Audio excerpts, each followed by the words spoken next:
अपनी नाकामी, अपनी कमियां छिपाने के लिए हो रहा है।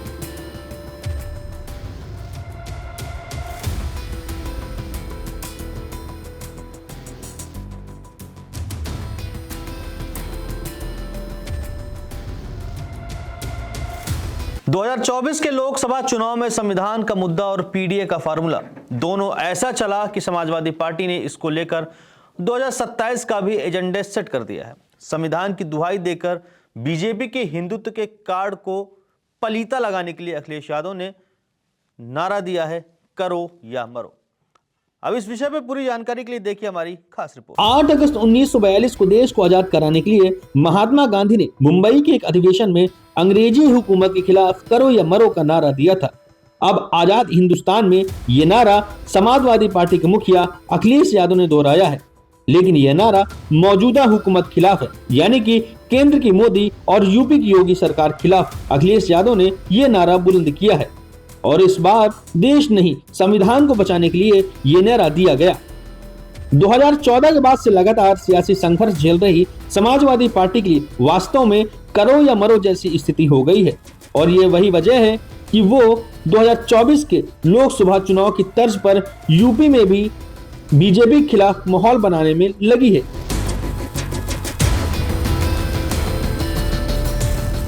दरअसल समाजवादी पार्टी एसआईआर की प्रक्रिया को लोकतंत्र और संविधान के लिए खतरा बता रही है।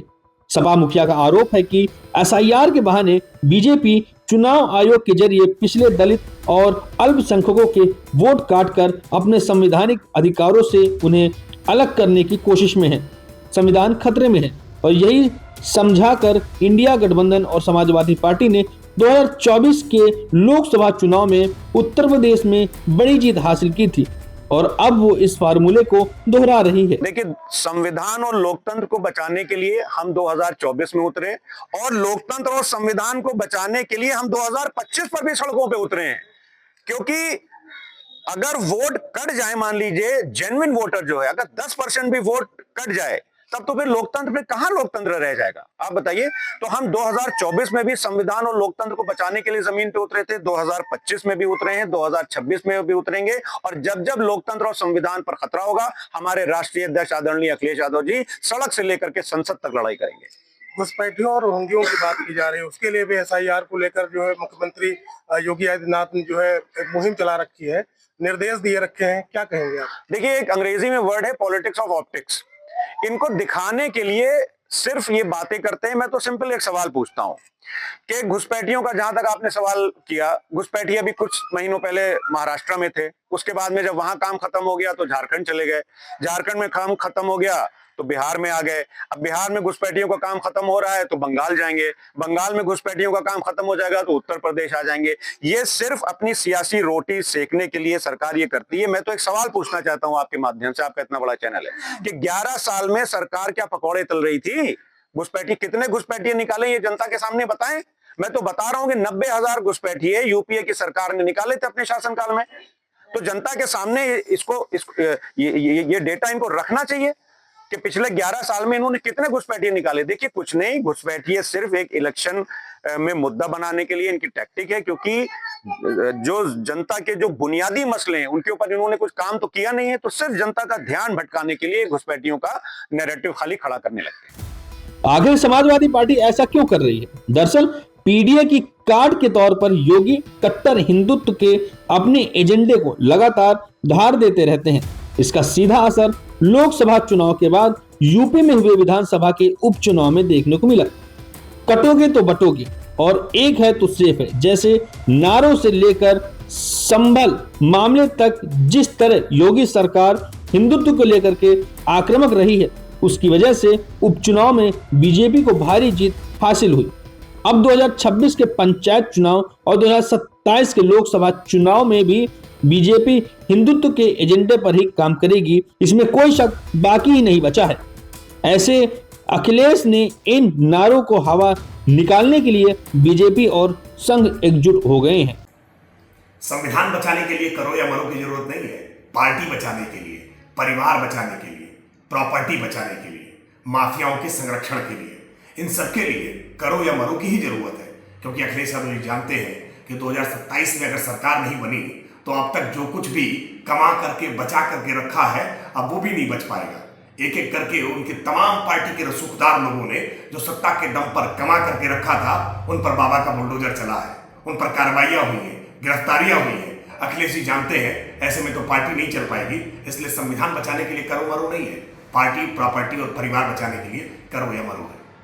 समाजवादी पार्टी के अध्यक्ष अखिलेश यादव संविधान बचाने के लिए करो या मरो का नारा इसलिए दे रहे हैं कि उन्हें पता है कि ये मुद्दा काफी उनको मदद कर सकता है। लोकसभा चुनाव में 37 सीटें अकेले अपनी पार्टी और कांग्रेस के साथ 43 सीटें वो जीत चुके हैं, तो संविधान का ही सहारा फिर से लेने की कोशिश, इसीलिए करो या मरो, यानी कि 2027 में अगर सपा की सरकार बनानी है तो संविधान के बचाने के लिए जो चीजें हो सकती हैं, इसको जितना मुद्दा बनाया जा सकता है, संविधान खतरे में है कि नहीं वो एक अलग इशू है, लेकिन अपोजिशन पार्टी के नाते समाजवादी पार्टी इसे पूरी शिद्दत से इसीलिए उठाने की कोशिश कर रही है, क्योंकि देखिए डेवलपमेंट से जुड़े हुए इशू, करप्शन से जुड़े हुए इशू, उस पर तो ज़्यादा फोकस पार्टी का है नहीं। ये थोड़ा इमोशनल टच है और इससे जो SC/ST वोटर है वो भी जुड़ता है। और चूंकि बसपा फिर से कोशिश कर रही है अपने को मजबूत करने के लिए, तो एक कंपटीशन सपा के सामने ये भी है कि कहीं बसपा फिर से पुराने अपने पूरे चंक ST वोटरों को इकट्ठा न कर ले, तो जाहिर है संविधान ही वो तलवार है जिसके सहारे न सिर्फ ruling party Bharatiya Janata party पे ठोस हमला हो सकता है, बल्कि बसपा जैसे राजनीतिक दलों पर भी संविधान बचाओ की तलवार से ही हमला करना चाहते हैं। इसीलिए करो या मरो का नारा दे रहे हैं। करो या मरो का नारा समाजवादी पार्टी के लिए वैसे भी बेहद जरूरी है, क्योंकि 2014 के बाद से लगातार वो उत्तर प्रदेश में संघर्ष ही कर रही है। ये अलग बात है कि 2024 के लोकसभा चुनाव के दौरान संविधान का मुद्दा और पीडीए का फार्मूला उसके काम आया, जिसने बीजेपी का रास्ता उत्तर प्रदेश में काफी हद तक रोक लिया था। लेकिन अब बात 2027 के विधानसभा चुनाव की है, तो अखिलेश यादव एक बार फिर संविधान बचाने और पीडीए के मुद्दे के सवाल पर भारतीय जनता पार्टी की घेराबंदी करने की कोशिश कर रहे हैं। लेकिन दूसरी तरफ उत्तर प्रदेश के मुख्यमंत्री योगी आदित्यनाथ हैं, जो लगातार अपने हिंदुत्व के एजेंडे को धार दे रहे हैं, और इसको बल तब और मिल जाता है जब बिहार चुनाव के नतीजे सामने आए, जिसमें न संविधान बचाने का मुद्दा काम आया और न ही पीडीए का फार्मूला। मानस श्रीवास्तव, लखनऊ न्यूज़ 24।